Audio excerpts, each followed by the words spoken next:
प्यारे देशवासियों, वंदे मातरम। मैं डॉक्टर तरुण कोठारी और आज की और अभी जो लेटेस्ट सबसे बड़ी खबर है वो खबर यह है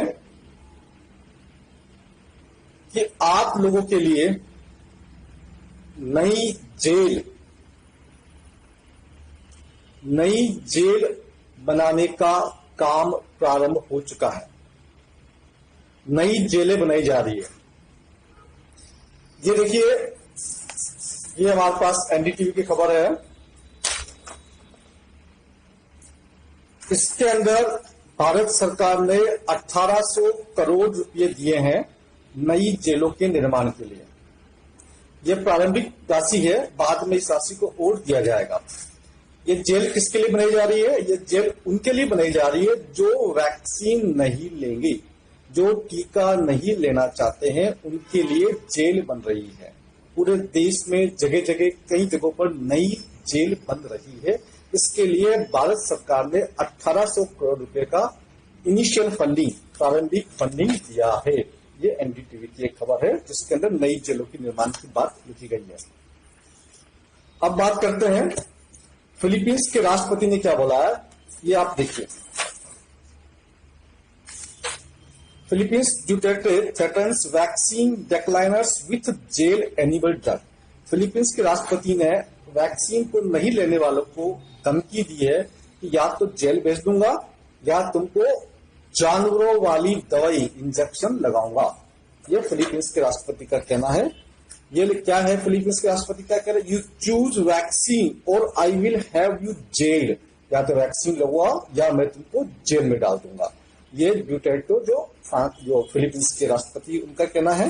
ये फिलीपींस के राष्ट्रपति का कमेंट बहुत लंबा चौड़ा है। एक बात और उन्होंने कही है, otherwise I will order all the village captains to have a tally of the people who refuse to be vaccinated, because if not I will have ivermectin meat for pigs injected into you। उन्होंने कहा है कि जो village captain है, हर गांव में कोई village captain होगा, उसको बोला है कि उन लोगों की लिस्ट बनाए जो वैक्सीन नहीं लगवा रहे हैं, और या तो वैक्सीन लगवा ले या फिर उनको जानवरों की, पिग्स की, सुअर में प्रयोग होने वाली इवरमेक्टिन इंजेक्शन सबको जबरदस्ती ठोकेंगे। तो ये बात हो रही है। अब चलते हैं अपन न्यूजीलैंड की। ये न्यूजीलैंड की खबर है। ये glorified pigeon 22 days inside New Zealand quarantine facility. New Zealand में जिसे क्वारंटाइन कहा जा रहा है, बेसिकली वो क्वारंटाइन नहीं है, वो नई प्रकार की जेल है। किस प्रकार की जेल है? ये मैरी जेन न्यूमैन ने बताया है कि incredible experience trying to get through the country's draconian covid quarantine system. मतलब बहुत ही खतरनाक, बहुत ही कठोर कानून जो पास किए हैं क्वारंटाइन सिस्टम में। उसमें क्या है, including being under military guard, यानी कि आप जेल के अंदर रहेंगे, आपके चारों तरफ मिलिट्री गार्ड लगे रहेंगे। And food withheld as punishment for the refusal to submit vaccine certificate और पीसीआर टेस्ट। यानी कि वैक्सीन सर्टिफिकेट या पीसीआर टेस्ट नहीं है तो आपको उसके अंदर बंद रखा जाएगा और आपको भोजन नहीं मिलेगा। फूड विदहेल्ड एज पनिशमेंट के रूप में आपको सजा के तौर पर खाना नहीं मिलेगा और आपको बंद कर दिया जाएगा। यह है न्यूजीलैंड के अंदर और फिलीपींस के अंदर। भारत सरकार की न्यूज बताई मैंने आपको कि 1800 करोड़ का प्रारंभिक फंड दिया है भारत सरकार ने आप लोगों के लिए नई जेल बनाने की, यदि आप लोगों ने वैक्सीन नहीं लगवाया तो ये आपकी महामारी है, ये झूठी और फर्जी महामारी है। ठीक है। और क्या होने वाला है, मुझे एक मित्र ने, किसी ने मुझे व्हाट्सएप किया कि सर मुझे रसोई गैस नहीं मिल रही है, कह रहे कि रसोई गैस के लिए आपको वैक्सीन सर्टिफिकेट देना है।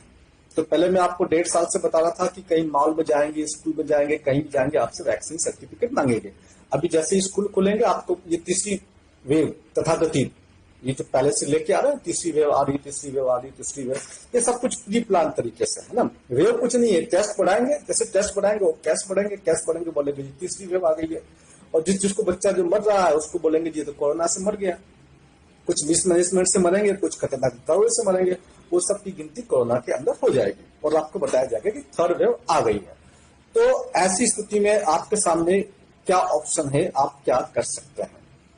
पहली बात, ये मामला, ये मैटर बहुत लंबा चलेगा, कई महीनों चलेगा।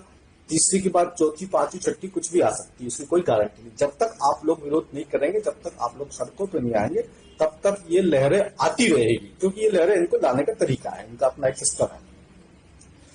अब आप ये ध्यान रखिए कि आपको अपने घर में 3 महीने, 4 महीने, 5 महीने, 6 महीने का खाने पीने का सामान स्टॉक करना है। तो एक तो अगर रसोई गैस नहीं मिलती है तो कोयला होता है, कोयला घर में इकट्ठा कीजिए, 50 किलो, 100 किलो, 200 किलो। साथ में जो कोयला जलाने की जो तरीका होता है, जिस प्रकार से जो चूल्हा होता है, वो चूल्हा भी ले लीजिए आप लोग।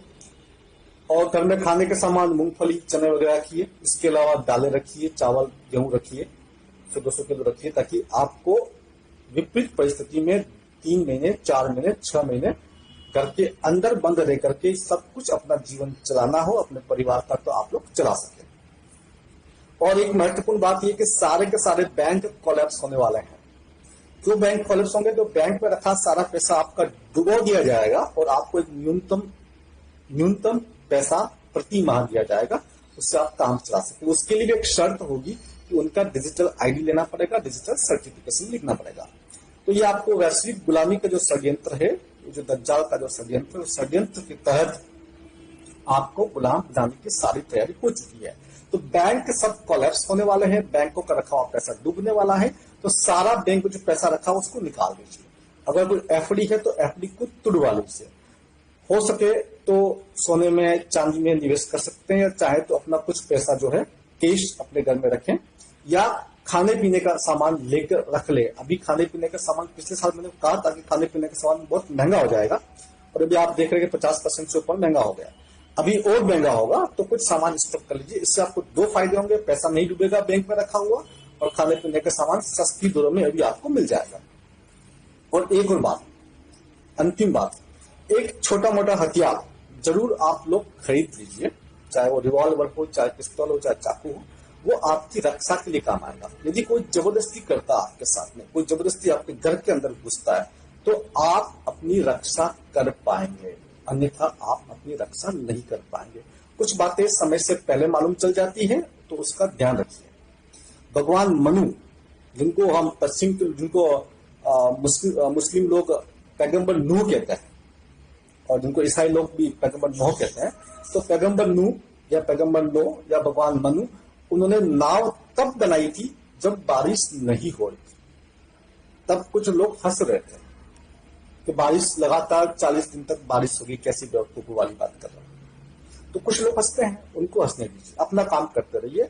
छोटा मोटा हथियार ले लीजिए, खरीद लीजिए, अपने घर में 2-4 महीने का स्टॉक रखिए, और बैंकों में रखा हुआ सारा पैसा बाहर निकाल दीजिए। तो हो सकता है कि आप टफ टाइम को सहन कर सके और अपने परिवार को 2-4 महीने की मुश्किल हालातों से बाहर निकाल सके। जय हिंद, जय भारत।